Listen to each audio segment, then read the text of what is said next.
Hey, it's Ted here. I'm getting ready to do the second part of this video series on rebuilding an SX slower unit.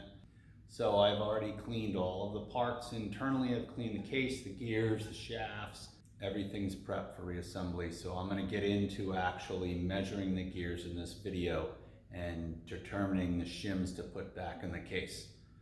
So if you like the video, hit that subscribe button and that like button, and let's get started. Okay, the first step in this series is doing the pinion gear. So what I'm going to do is I'm going to look at the pinion gear after I've cleaned it, and I need to find an etching number on the gear, and that etching number is very faint on this gear, but I'll try to zoom in on it so you guys can see it.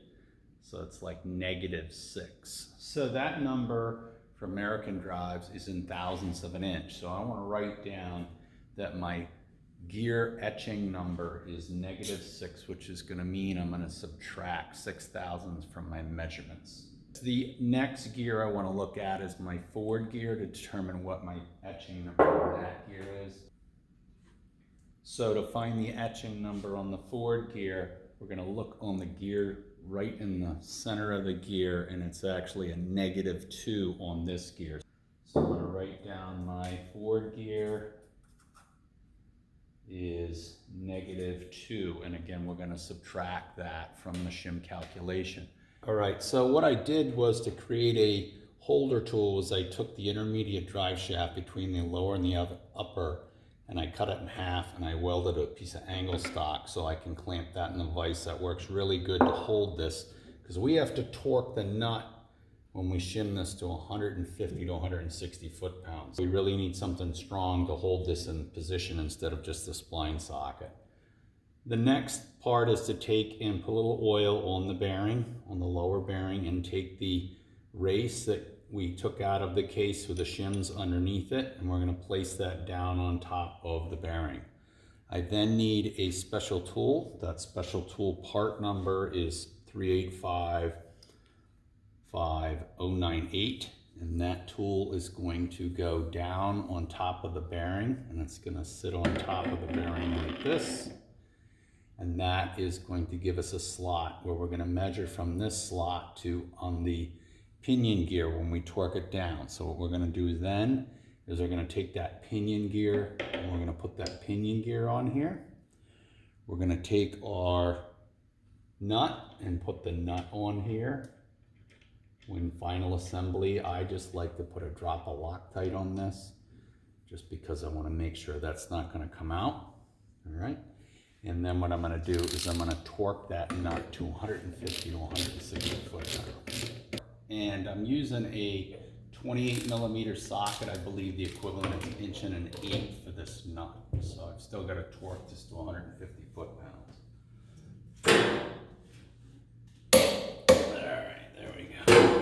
Almost there. Always remember to zero your torque wrench when you're done. You want to make sure you torque this nut to the same torque spec too when you put it together in final. So we're going to write this number down and torque it to 150, and I'm going to write it down so I know that that's the torque spec for when I do a final assembly on it. Okay, I want to rotate the tool to seat the bearing into the race, and then what I'm going to do is I'm not going to move it after I do that, but I'm going to measure these 3 slots to find what that thickness is in thousandths of an inch. I typically start at about 10 thousandths, and if 10 thousandths fits in there, then I just keep going up till I find one that doesn't quite fit. So 11, I'll jump to 13, go to 15, getting close, 16, 17 thousandths,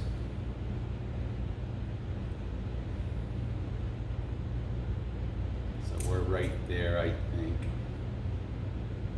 17 feels like I'd have to force it in there. So 16 is the number that I'm going to use for this slot.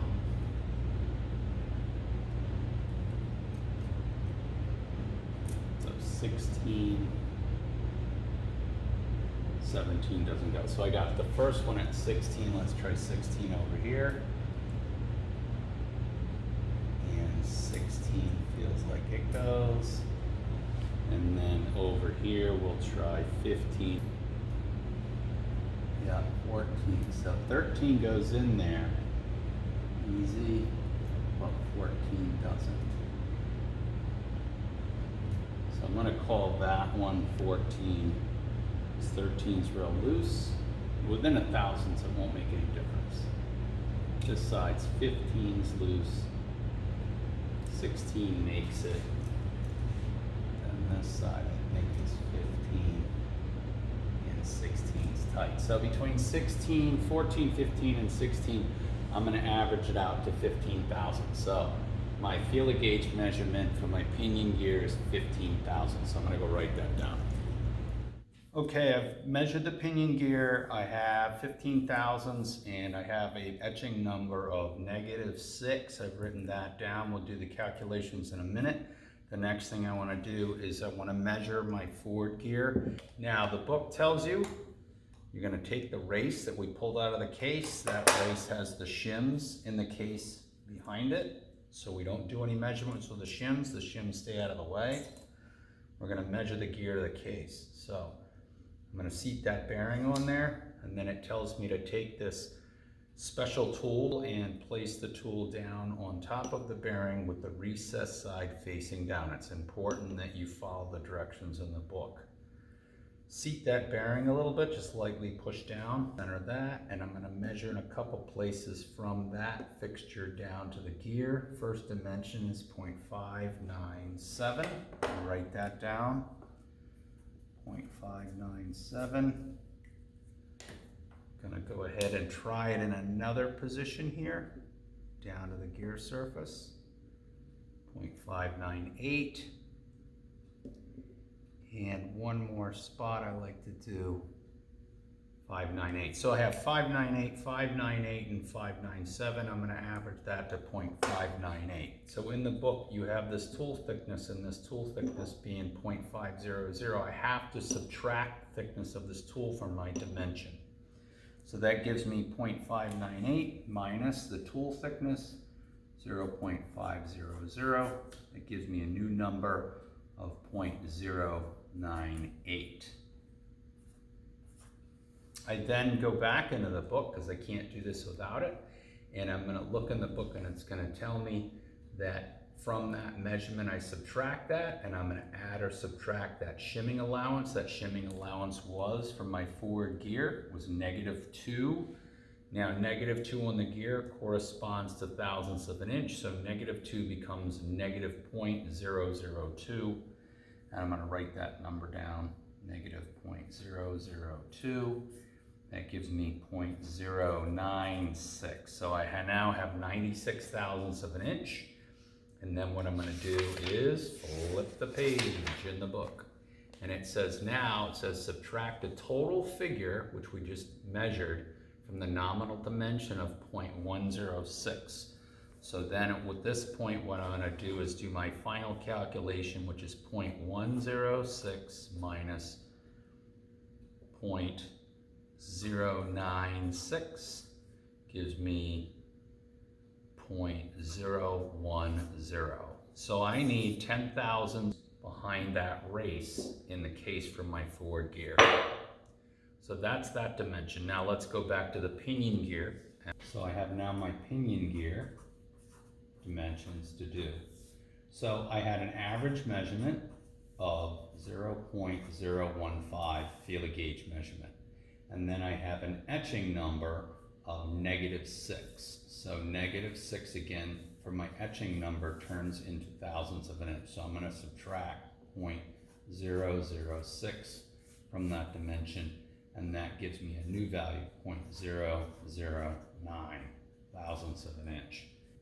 And that will be my new, that's my shimming. So there's my pinion gear shims. Easier calculation than for the forward one. Again, you need the measurements where you're going to take the actual dimension measurement, subtract the tool, take your etching, and then that gives you a value that you subtract from a nominal. So pretty close. 9 thousandths goes behind the pinion gear, 10 thousandths goes behind the forward gear shim. So I'm going to get everything prepped, get my gears all cleaned out, final oiled and inspection. I'm going to get the shims ready to put back in the case, and then we'll do a reassembly on that, and I'll show you how to reassemble the drive and then measure your gear lash and your gear pattern.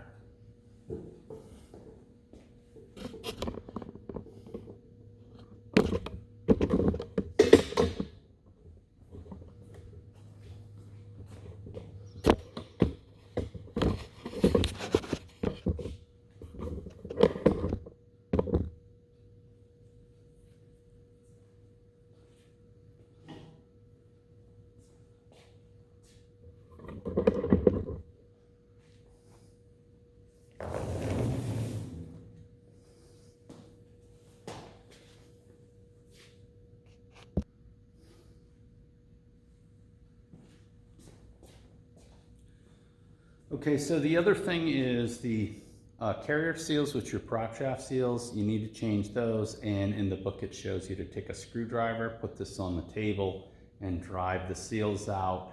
If you're going to change the race in here, there's another tool that you need to remove that, and then you're going to flip this over and put this onto a special tool, and that tool, I believe, is the same as...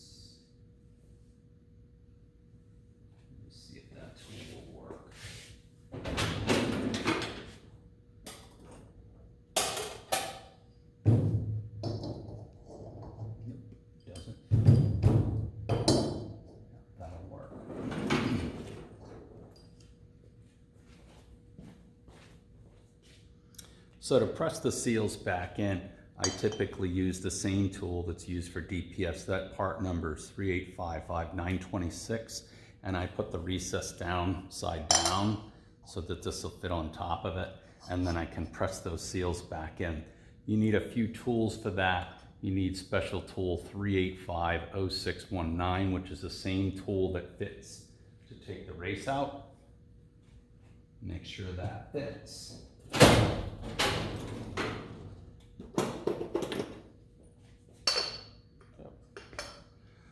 So you need that special tool that you pull the race out of the pinion. That's that 619 tool. It says in the book 613. The OMC part number again is 914700. You need a pusher puller bolt, and then you need the seal installer, which is part number 385588103.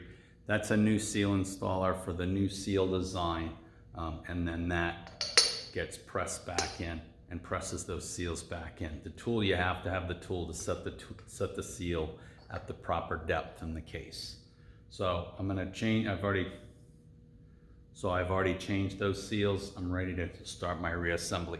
So next time, the next video, I'll be showing you how to reassemble it and check the gear lash.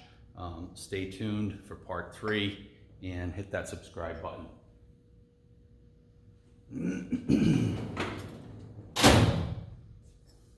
So I'll be in the next video to show you how to reshim the drive, just checking to see if it has the right gear lash and the gear pattern.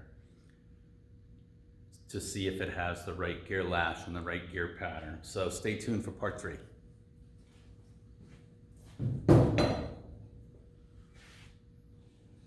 So one other thing is the changing of the seals in the carrier. The book just tells you to put this on a press or on the table and take a screwdriver and drive the seals out. There's slots in here to put it back in. When you're going to put this back together and you're going to put the seals, there's a tool for putting the race in there, and then there's a special tool that seats the seals to the right depth, and it's a new seal design. And it puts the seals to the right depth. That part number is 3850621, and you put that on a driver ride and press it in there. A little trick that I like to use is I like to put this on a press. I like to press the tool until it seats.